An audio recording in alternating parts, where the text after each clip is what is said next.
नमस्कार दर्शकों, भारत देश संतों की भूमि कहा जाता है। इस पवित्र भूमि पर अनेकों संत, भक्त, ऋषि मुनियों से लेकर देवी देवताओं के अवतारों का जन्म हुआ है। आज हम आपको भगवान श्री कृष्ण जी की लीला के साथ संत कबीर जी, जिन्हें भक्तिकालीन संत के रूप में भी जाना जाता है, उनकी लीलाओं का वर्णन करेंगे एवं जानेंगे ऐसे तथ्य जो चौंका देने वाले होंगे। भगवान श्री कृष्ण जी की किन लीलाओं के कारण लोग उन्हें परमात्मा मानने लगे और पुरुषोत्तम जानकर उनकी भक्ति करने लगे। आज आपको श्री कृष्ण जी की लीला व परमेश्वर कबीर साहिब जी की मिलती जुलती लीला बताकर स्पष्ट करेंगे कि कौन समर्थ शक्ति है और कौन जीवन वृद्धि करने में सक्षम है। कौन है वो सर्वोच्च परमात्मा जो तीनों लोकों समेत 21 ब्रह्मांडों का भी पालन पोषण करता है। अब हम दोनों की लीलाओं का भेद स्पष्ट करते हैं, तो चलिए शुरुआत करते हैं। दर्शकों, हम जानते हैं कि श्री कृष्ण जी का जन्म कंस राजा की कारावास में बंद उनकी बहन देवकी और वासुदेव से हुआ था। रातों रात वासुदेव श्री कृष्ण को यशोदा के पास छोड़कर आ गए थे, क्योंकि कंस को यह भविष्यवाणी हुई थी कि उसकी मृत्यु का कारण बनने वाला अब पैदा होगा, और इसीलिए उसने अनगिनत नवजात शिशुओं की हत्या की। तो वहीं पूर्ण ब्रह्म कबीर साहिब जी जब पृथ्वी पर आए तो वे जननी से जन्म लेकर नहीं, बल्कि सह शरीर कमल के पुष्प पर लहर तारा में अवतरित हुए। ऋग्वेद मंडल नंबर 10 सूक्त 4 मंत्र 3 के अनुसार पूर्ण परमेश्वर का जन्म जननी से नहीं होता। ये भी सर्व प्रसिद्ध है कि श्री कृष्ण जी गायों का दूध पीते थे और माखन खाते हुए बड़े हुए, जिस कारण उन्हें लोग प्रेम से माखन चोर बुलाने लगे थे। जबकि पूर्ण ब्रह्म कबीर साहिब जी को जब नीरो नीमा अपने घर ले गए तो उनकी परवरिश कुंवारी गाय के दूध से हुई। ऋग्वेद मंडल नंबर 9 सूक्त 1 मंत्र 9 के अनुसार परमेश्वर की परवरिश कुंवारी गाय से होती है। दर्शकों, राजा मोर ध्वज की कथा से हिंदू समाज बखूबी परिचित है, परंतु हिंदू समाज जानता है कि किस प्रकार भगवान श्री कृष्ण जी ने अर्जुन के एकमात्र भक्त होने के अभिमान को तोड़ने के लिए एक ऋषि के रूप में मोर ध्वज के घर गए। वो अपने शेर के भोजन के लिए राजा और रानी के हाथों से ही पुत्र ताम्रध्वज का सिर कटवा दिया, और फिर ताम्रध्वज की एवं मोर ध्वज की भक्ति से प्रसन्न होकर उसे जीवित कर इस लीला से अर्जुन का भ्रम भी मिटा दिया कि केवल वही सर्वोत्तम भक्त है। अब एक और लीला के बारे में आपको बताते हैं जो परमेश्वर कबीर साहिब जी ने भी की थी, जिसके विषय में बहुत ही कम लोग जानते हैं। ये कथा है सेऊ व सम्मन की। जी हाँ, सम्मन नाम का एक चूड़ी बेचने वाला मनिहार जो अपनी पत्नी नेकी एवं पुत्र सेऊ के साथ रहता था।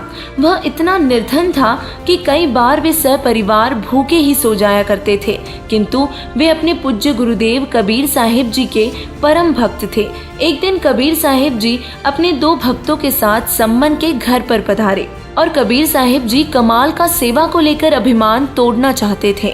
गुरुजी को आया देख सम्मन का परिवार बड़ा प्रसन्न हुआ। गुरुजी व भक्तों के लिए उन्होंने बैठने की व्यवस्था की एवं भोजन का आग्रह किया। कबीर साहिब जी के हाँ कहने पर वे भोजन की तैयारी करते इसके पहले ही पता चला कि घर में आटा ही नहीं है।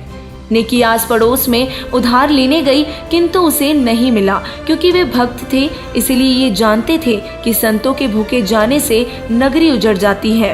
अतः इसी कारण सेऊ सेठ की दुकान में सेंध लगाकर आटा चुराने गया। सेठ के पकड़ लेने पर उसने सिर बाहर निकाला और सम्मन से अपना सिर कटवाने की प्रार्थना की। सम्मन जानता था कि यदि सेठ सेऊ को राजा के पास ले गया तो गुरुजी की बदनामी होगी, और इसी कारण उसने सिर काट दिया और आटा घर पर दे दिया। उधर नेकी ने खाना बनाते हुए पुत्र का सिर और धड़ घर लेकर रखने के लिए कहा। सम्मन ने अपने मृत पुत्र का सिर और धड़ लाकर ताक यानी कि अलमारी पर रख दिया। इधर भोजन तैयार होने पर 5 बर्तनों में भोजन परोसा गया। कबीर साहिब जी ने 6 बर्तनों में लगाने के लिए कहा। कोई चारा न देखकर नेकी ने 6 बर्तनों में भोजन परोसा।